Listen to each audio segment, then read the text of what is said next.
Hammaga salom azizlarim. Bugun sizlar bilan uyg'urcha lag'mon tayyorlaymiz. Go'shtlarimizni shunday qaparib to'g'rab olamiz.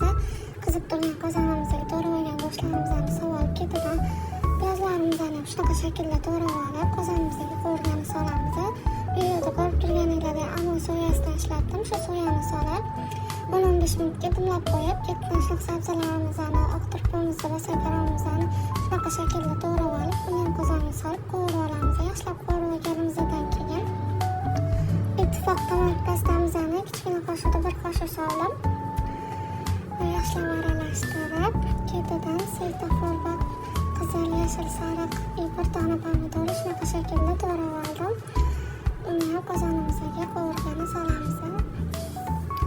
Yaxshilab qovurib olganimizdan keyin seldir orqa tomonini shunaqa mayda qilib to'g'rab olib, uni qozonga solib 2-3-4 dona chesnog'imizni mayda shaklda qilib to'g'rab olib, uni qozonga solib yaxshilab qovurib olamiz. Ketidan shunaqa lag'monni pripravasini solib, tuzini rostlab olib, yana bitta qovurib olganimizdan keyin men 2-3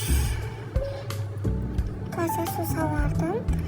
Suvimiz qaynab chiqqanidan keyin 1,5 soatcha qaynab chiqdi. Mana ovqatimiz tayyor bo'ldi. Shunaqa mazali bo'lib chiqdi qizlar. Обязательно qilib ko'ringlar. Prям вкусный, haqiqiy uyg'urcha lag'mon bo'ldi. Mazasiga gap bo'lishi mumkin emas. Shunaqa qilib chiroyli qilib ustiga zelilla solib dasturxonga tortamiz. Kelinglar, yoqimli ishtaha.